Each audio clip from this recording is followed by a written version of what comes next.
The sound of laughter echoed through the glass walls of Davenport Industries long before dawn. Inside the executive boardroom, men in tailored suits clinked glasses over a successful quarter. Outside, kneeling by the door, invisible as the carpet beneath her, Maria Elena Martinez scrubbed the floor, her reflection bending across the polished glass that read, "Jonathan Davenport, CEO." She paused for a moment, eyes fixed on her own reflection overlapping his name. If someone walked by right then, they would have seen a janitor cleaning a floor. But if you looked closer, you'd see a woman imagining what it would feel like to walk through that door as the one in charge. Then came the voice that cut through her thoughts. "Hey, careful with that rag, Maria. That's the floor that built this company." Laughter. She forced a smile, the same one she'd practiced for 10 years, and whispered under her breath, one day I'll own this floor." Before we dive deeper into Maria's incredible journey, if stories of resilience and transformation inspire you, hit that subscribe button and ring the bell so you never miss these powerful true-life stories. Drop a comment below telling us about a time you refused to give up on your dreams. And if this story touches your heart, give it a like. It helps us reach more people who need to hear this message. The first rays of sunlight were breaking through the Manhattan skyline when Maria finished the executive floor. Her knees ached, a dull throb that had become constant over the past 5 years of working as a night cleaner. She was 38 years old, but some mornings she felt twice that age. As she wheeled her cart toward the elevator, she heard voices echoing from the corner office, Mr. Davenport's domain. "Jenkins, I'm telling you, these people don't think beyond their paychecks." Davenport's voice carried through the partially open door. "The cleaning woman actually asked me yesterday about our quarterly reports. Can you imagine? As if she'd understand a single word of it." The other man laughed. "What did you tell her?" "I didn't tell her anything. I walked past her like she was part of the furniture." Maria's hand tightened on the cart handle. She'd asked him that question because she genuinely wanted to learn, to understand how businesses operated from the inside. For 5 years, she'd been invisible to these people, a ghost who made their world pristine while they slept. But invisibility, she was learning, had its advantages. While they dismissed her, she listened. While they ignored her, she observed. By 6:30, Maria was on the subway heading to the Bronx, her body swaying with the rhythm of the train. She pulled out a worn notebook from her bag and reviewed the notes she'd taken from yesterday's overheard executive meeting. Supply chain optimization, profit margins, stakeholder value. The words were becoming familiar now, like learning a new language, one conversation at a time. Her small apartment in the Bronx was quiet when she entered. Her son, Daniel, was still asleep, his teenage form sprawled across the couch with textbooks scattered around him. He'd waited up for her again, trying to finish his homework before exhaustion claimed him. Maria's heart clenched. She kissed his forehead gently and covered him with a blanket before collapsing onto her own bed, still in her uniform. 3 hours. She'd allow herself 3 hours of sleep before she had to wait Daniel for school. The alarm screamed at 9:45. Maria dragged herself to the kitchen and started making breakfast. Daniel stumbled in, rubbing his eyes. "Mom, why do you do this to yourself?" he asked, concern creasing his young face. "You're working yourself to death." Maria cracked eggs into a pan, her back to him. "Because dreams don't pay the rent, mijo. Not yet, anyway." "But you're always exhausted. I see you sometimes falling asleep standing up." She turned to face him, forcing brightness into her voice. "You know what I see? I see my brilliant son who's going to college in 2 years. I see a better life than the one I had. That's worth being tired for." Daniel fell silent, but the worry didn't leave his eyes. Maria served him breakfast and watched him eat, memorizing the moment. These were the reasons. These quiet mornings, this boy who deserved every opportunity she never had. After Daniel left for school, Maria didn't sleep more. Instead, she opened her laptop, a refurbished model she'd bought for $40, and continued researching business management courses, community colleges, online programs, anything she could afford on her salary of $28,000 a year. The numbers never quite added up, but she kept searching anyway. That evening, she returned to Davenport Industries at 10 p.m. sharp. Her supervisor, a perpetually irritated woman named Helen, was waiting in the supply closet.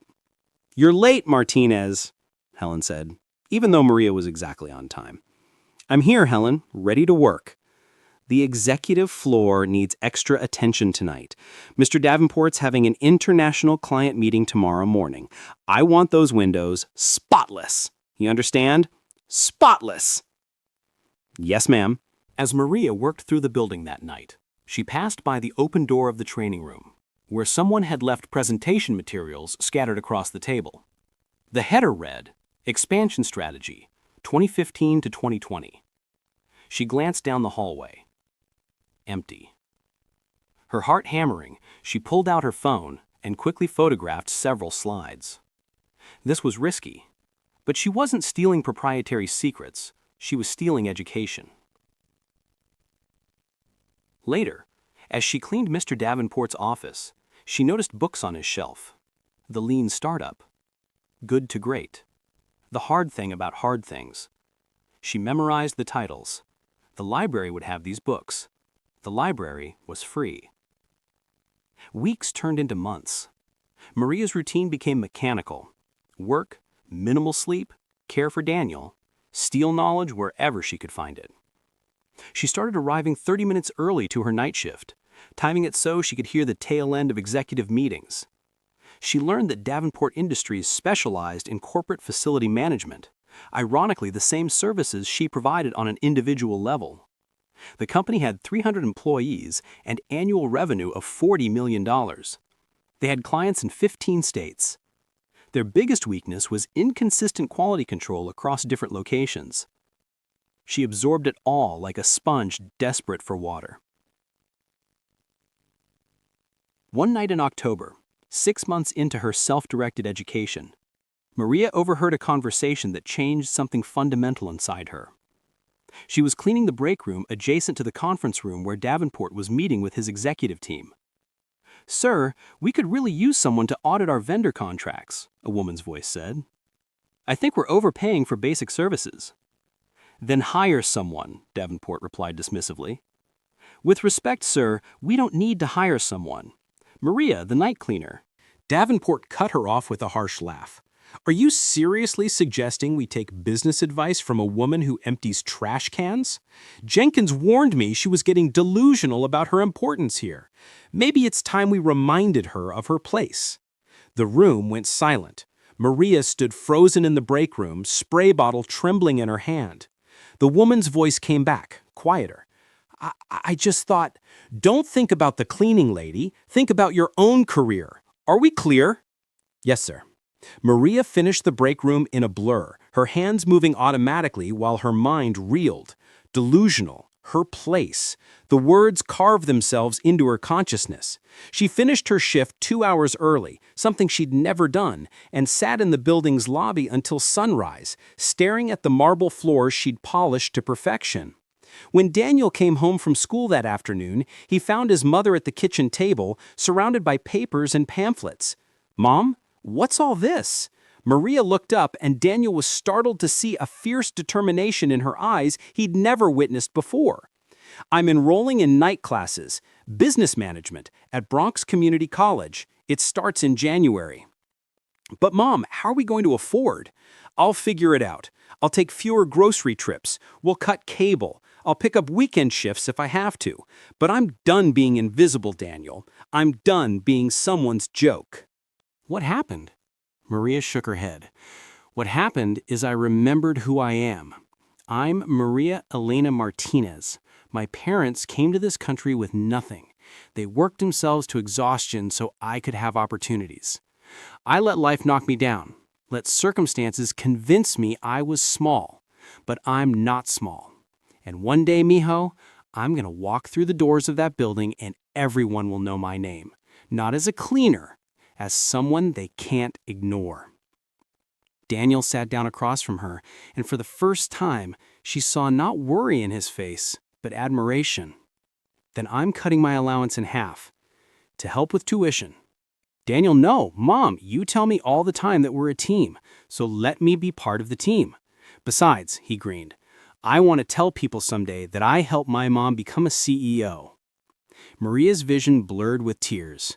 She reached across the table and squeezed her son's hand. Deal. The next Monday, Maria walked into the administrative office of Bronx Community College. The woman behind the desk, Mrs. Chen, had the exhausted look of someone who'd processed 1,000 applications that week.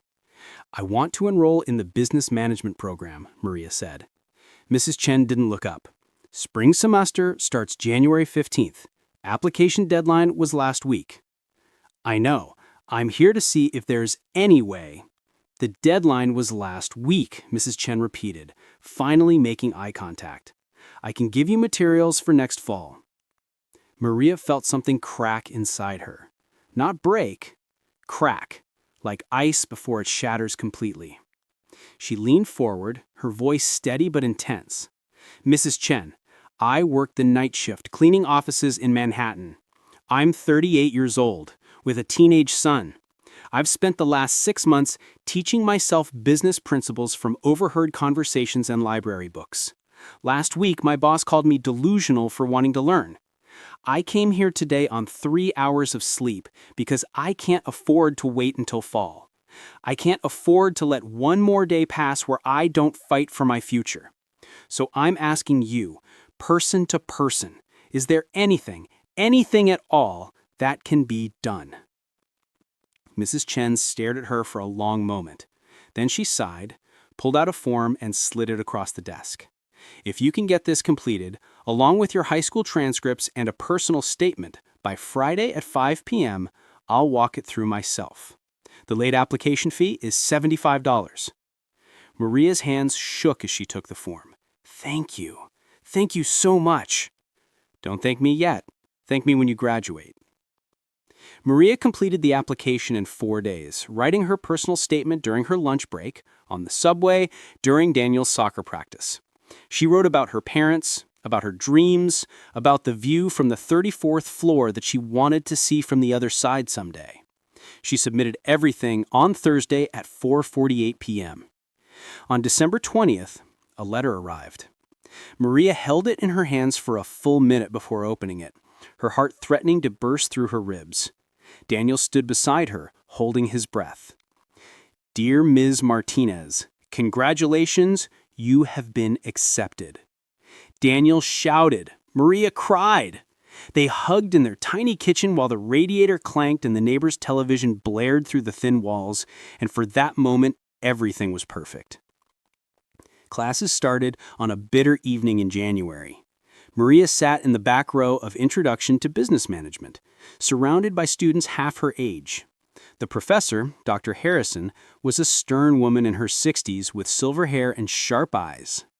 Business, Dr. Harrison began, is not about money.